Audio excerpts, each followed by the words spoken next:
Welcome back. You're still watching The Globe. Now, Amnesty International has called on government to provide quality education in a safe environment if it wants to decrease youth unemployment. A recent report by Statistics South Africa shows that for the first quarter of 2022, the unemployment rate was 63.9% for those aged between 15 and 24 and 42.1% for those aged between 25 and 34. Now, youth unemployment has been proclaimed a national crisis, with statistics placing the country at the top of a global list of 82 last year. The human rights group says that the country's education system is still plagued by the legacy of apartheid, and children from impoverished communities continue to bear the brunt of government's failed promises. Well, for more on this report, we're now joined by Amnesty International South Africa Executive Director, Shenilla Mohamed. Shenilla, thanks very much indeed for joining us. That is not a great statistic for South Africa, is it? Evening, Peter, and evening to your viewers. You know, after that wonderful session you had with such inspiring young men, I feel terrible being a negative Nancy, but absolutely it's a horrendous figure. And, you know, it really does show that, you know, on the one hand, the state keeps on talking about unemployment being an issue. The statistics are showing it, but then there are certain basics that they just don't seem to get right, like fixing the education system to ensure that children do have a better chance of getting quality jobs. We'll talk about the education system, and I wonder because, you know, apartheid was just the other day. We sometimes think it happened a long time ago, but actually it wasn't that long ago. How much of what we are facing is still part of an old system that needs to be panel beated and finally gotten rid of? And how long might that take? Well, Peter, you know, when you say apartheid wasn't that long ago, you know, it was almost 30 years ago. And I think that, you know, by now we should have panel beaten it out.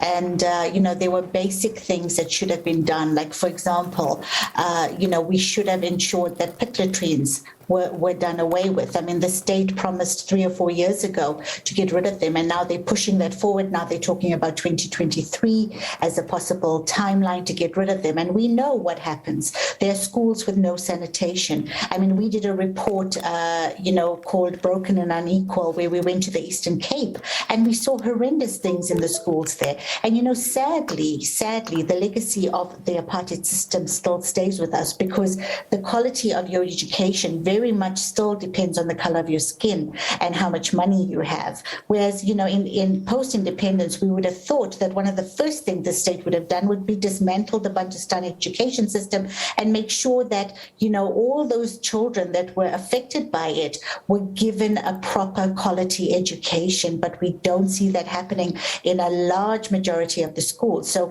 you know, yes, the private sector schools and the Model C schools are fine. But, you know, when you start looking deeply at the poorer communities, you know, you start to see horrible things. And, you know, it's infrastructure, it's quality of teaching, it's high levels of sexual abuse at schools, it's violence, it's a whole number of issues, teenage pregnancies. There's just so much happening at these schools. And all of these things are preventing children from actually getting the education that they deserve. And of course, that has a snowball effect, because then, you know, they are not equipped. They won't be able to go out there, and they become part of these statistics that you and I keep on talking about. What are the countries that are higher up on the list than us? And I'm not even talking the top 1, 2, 3, but maybe, you know, 60 upwards. What are they doing right that we are not doing right? Do we need a complete overhaul in the education system? When I went to school, we had 2 exit points. The first one was at O level, and the next one was at A level. Here, there's a one-size-fits-all, matric, and that's it. Is that something we could even start to look at, maybe?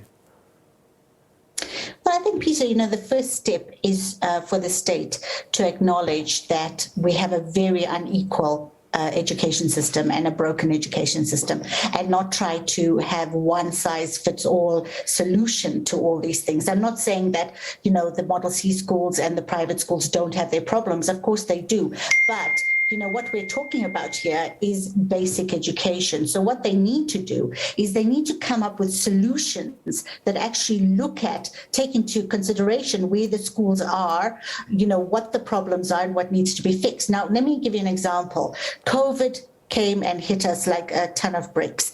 What happened? The state said, okay, children must go and have online classes. Now, majority of those schools that they want to have online classes don't have internet. The kids don't have computers. They are unable to access internet.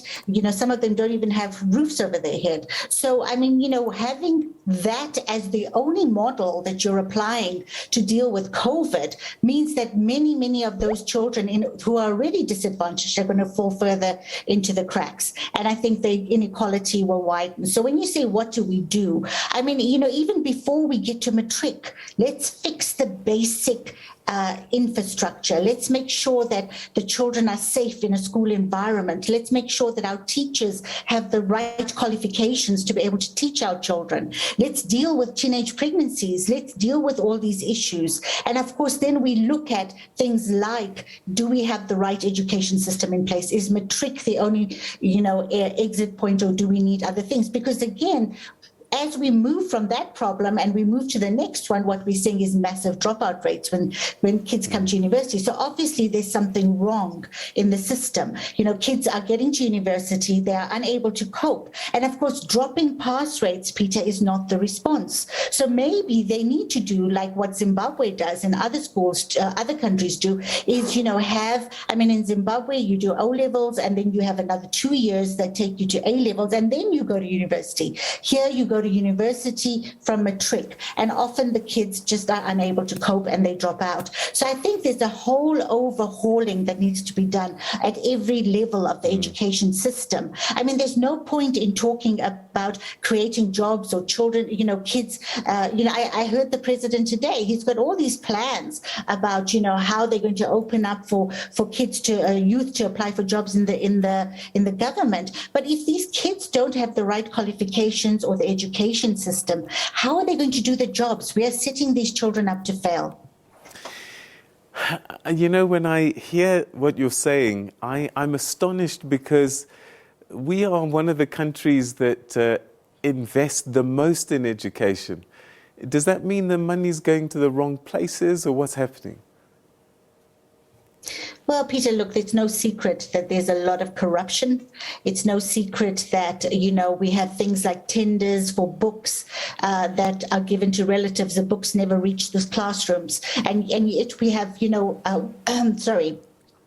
children who are sharing, 4 or 5 children share one book, one textbook. So we know that there's a lot of corruption that is happening at that level. And yes, South Africa is, has a big part of its budget goes to education. And I suppose the question that people like you and I and taxpayers and the people of this country need to ask is that if year on year we are spending so much money on education, why are we sitting year on year talking about the failure of the education system? Something is wrong. And I think, the problem that we have is that we are not holding those that are responsible to account. And every year the president, talks about these big ideas, and yet nobody's saying to him, hey, what about pit latrines? What about schools that don't even have sanitation? What about dropping pass rates so kids cannot cope at university? What are you doing about that?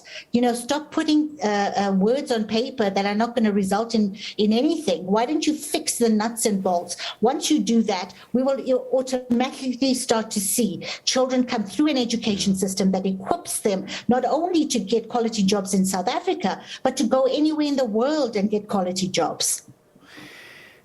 Do you think that it's not so much not knowing what to do, but rather the will to do it? I think it's that, and I think there's a lot of politicking. This is a very important year for the ANC.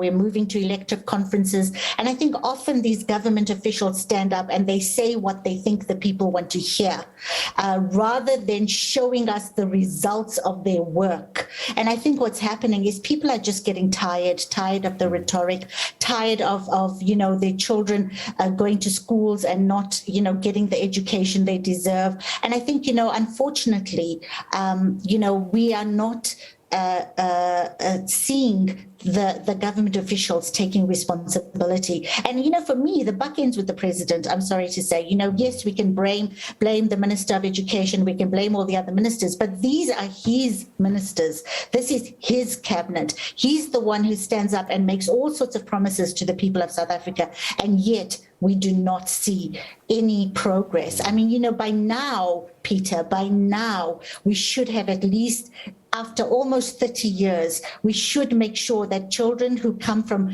previously disadvantaged communities at least have a proper school building. Forget about proper teachers. We don't even see that. So, I mean, it just gets worse year on year. And I think that, it's time that we started to ask the president some really tough questions and say, okay, so if the door is opening for children, for youth to get jobs in government, what are you doing to ensure that they are skilled for those jobs? I mean, time and time again, we see people getting jobs that they are just not equipped to do. And then we see entire departments failing. We see all sorts of things going wrong. And the reality is that people have to have the skills to be able to do that job. And those skills come from a good, solid education system.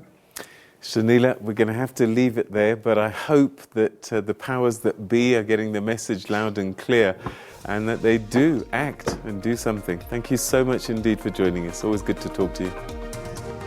Thank you, Peter. Thank you. It's Shenilla Mohamed, who's Amnesty International South Africa's Executive Director, talking to us about the desperate need for government to do better with our education system.